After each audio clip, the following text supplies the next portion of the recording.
Los Angeles. 1991. Three men in their mid-20s stand in the middle of an empty rehearsal space they've just rented on Glendale Boulevard. The room smells like dust and old carpet. There's a drum kit in the corner, some guitars leaning against the wall, a few amps. No master plan, no label support, no momentum. Mike Diamond picks up drumsticks he hasn't held seriously in years. Adam Yauch plugs in a bass. Adam Horovitz finds a guitar. None of them are particularly good at these instruments. 4 years earlier, they'd sold millions of records. They'd been on magazine covers. They'd headlined arenas. Now, Capitol Records had heard their last album and essentially said, "We're not interested in putting this out." The Beastie Boys were supposed to be over. What happened in that basement over the next year wouldn't just save their careers. It would crack open hip-hop itself, proving the genre could absorb punk, funk, and jazz without diluting into something safe or familiar. But in that moment, standing in an empty room with instruments they barely knew how to play, none of that was certain. They were three guys with everything to prove and almost nothing left to lose. To understand why the Beastie Boys needed to make this album, you have to understand how badly they'd miscalculated everything that came before it. 1986's License to Ill had been a phenomenon. Fight for Your Right became an anthem. The album went platinum 9 times over. They were the first hip-hop act to hit #1 on the Billboard 200. But the joke was on them. Audiences thought the Beastie Boys were the joke. 3 white kids playing hip-hop characters, extending the beer commercial energy of one single into an entire persona. The tours became circuses. The press coverage turned vicious. Critics dismissed them as cultural tourists. By 1989, they'd left Def Jam, moved to California, and released Paul's Boutique, a dense, sample-heavy masterpiece produced by the Dust Brothers that critics would later call one of the greatest albums ever made. It sold poorly. Radio ignored it. MTV didn't care. The industry had moved on. Rap was evolving rapidly. NWA, Public Enemy, De La Soul were defining new possibilities.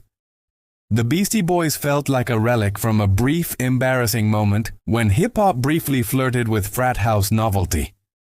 Capitol Records made it clear they weren't investing serious money in the next album. So the Beastie Boys rented that space on Glendale Boulevard, bought some used equipment, and decided to build their own studio. Not because they had a grand vision, because they had no other options.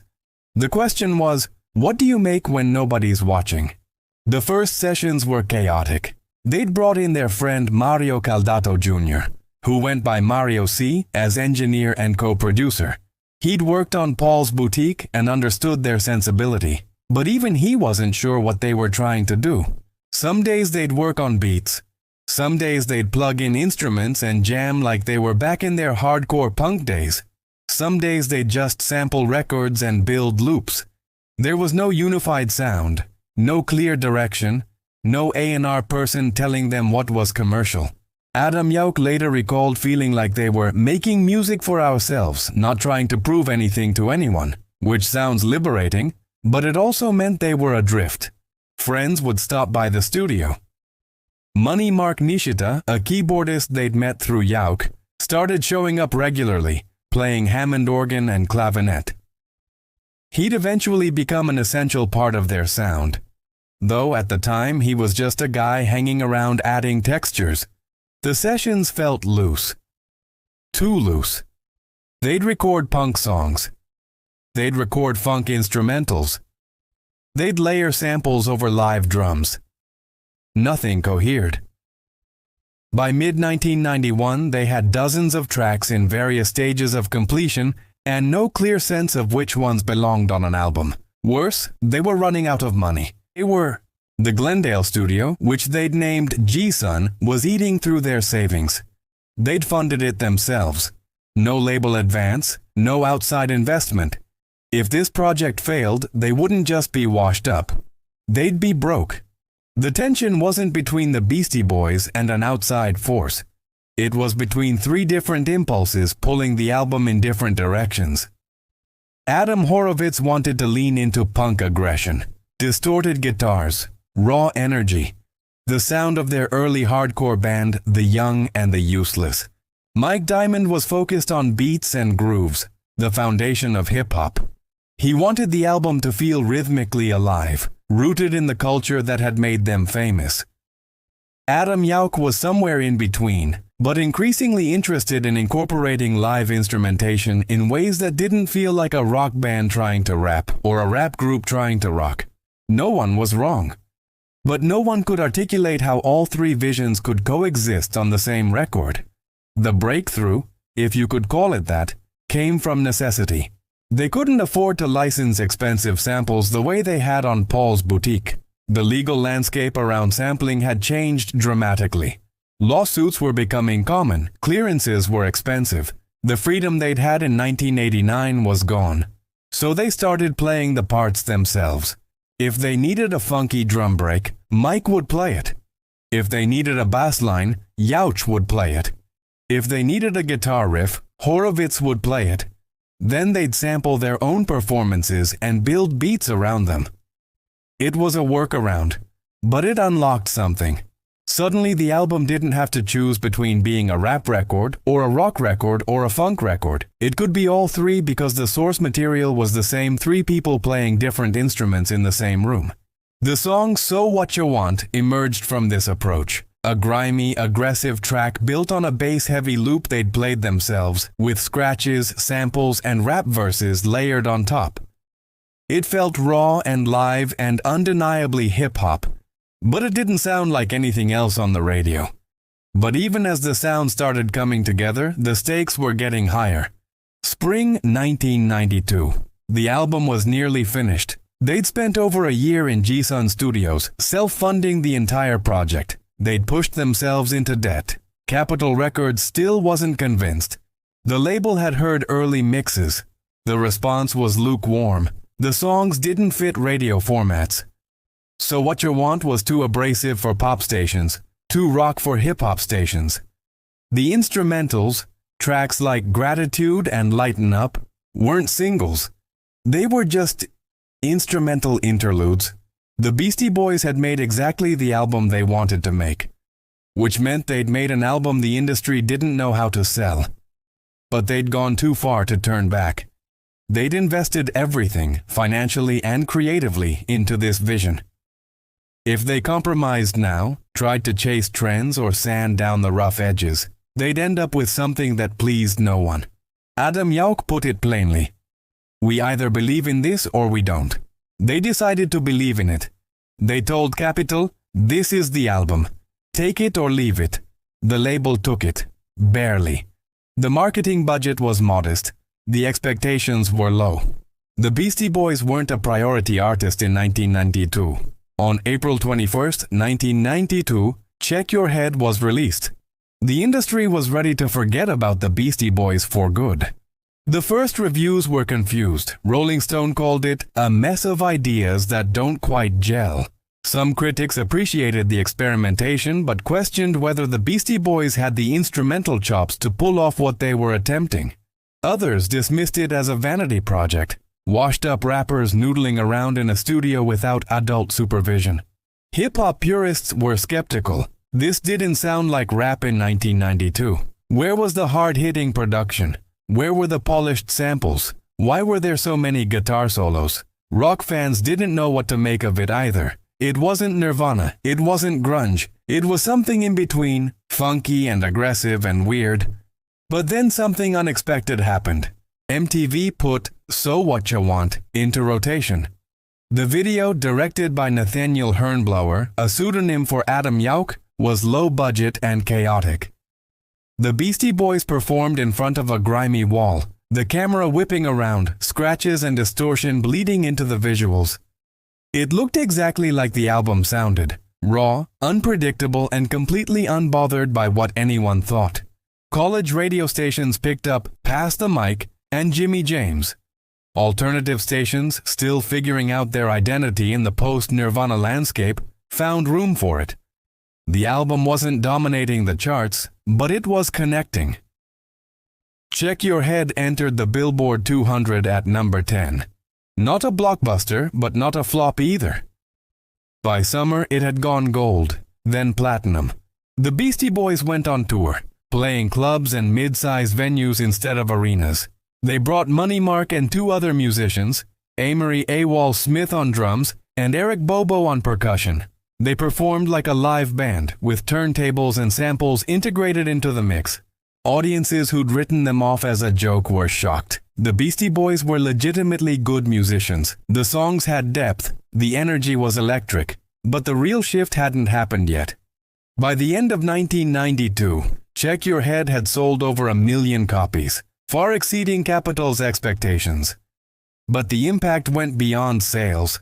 Other artists were paying attention. The album proved that hip-hop didn't have to be boxed into narrow production styles. You could incorporate live instrumentation without becoming a watered-down fusion act. You could be experimental and raw and still be authentic. The Roots would later cite Check Your Head as influential in their decision to perform with a full band. Outkast's genre-blurring approach on later albums owes something to the Beastie Boys' refusal to stay in one lane. Even the way the album was made became a model. The idea that a group could build their own studio, self-produce, and maintain creative control without a major label micromanaging every decision, that became a blueprint. But for the Beastie Boys themselves, the consequences were more personal. They'd saved their careers. But they'd also fundamentally changed what their careers would be. They were no longer the party rap novelty act from Licensed to Ill. They weren't the avant-garde sample collage artists from Paul's Boutique. They were something else now, a band that defied easy categorization. That freedom came with a cost. They'd never have another Fight for Your Right. They'd never dominate mainstream radio again. They'd chosen artistic credibility over mass appeal, and that choice was permanent.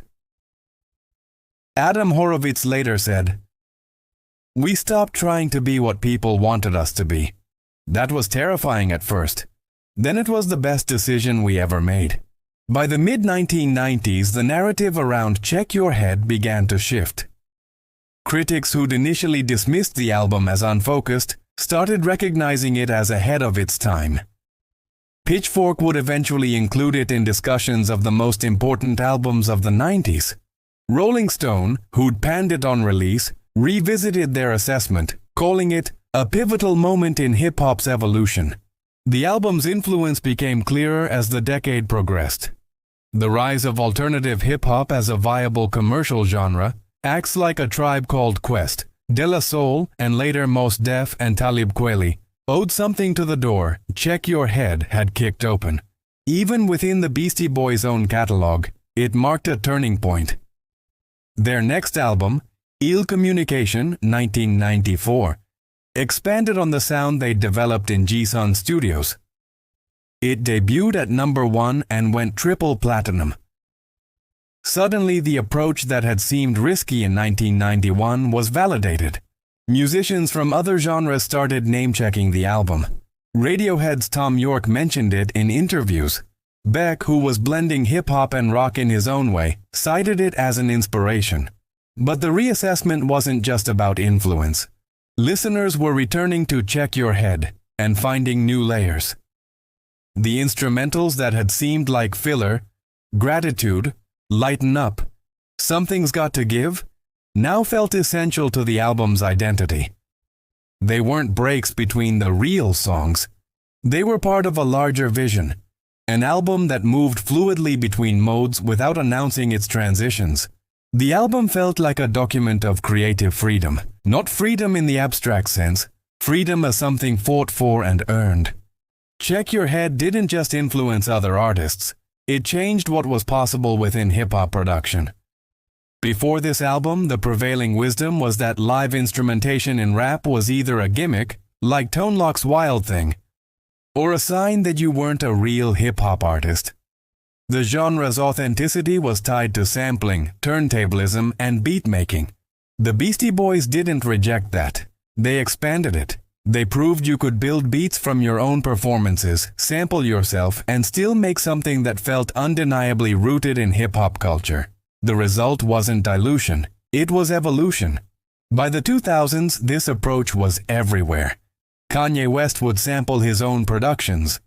The Neptunes would blur the line between live and programmed sounds.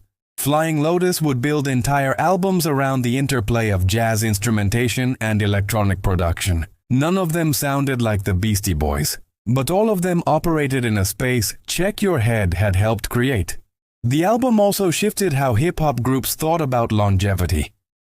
You didn't have to keep chasing the same sound that made you famous.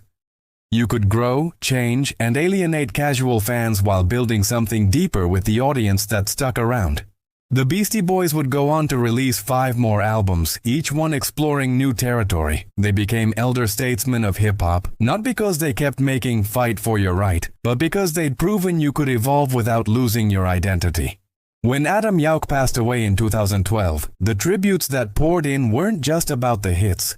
They were about the creative courage it took to make Check Your Head at a moment when no one believed in them.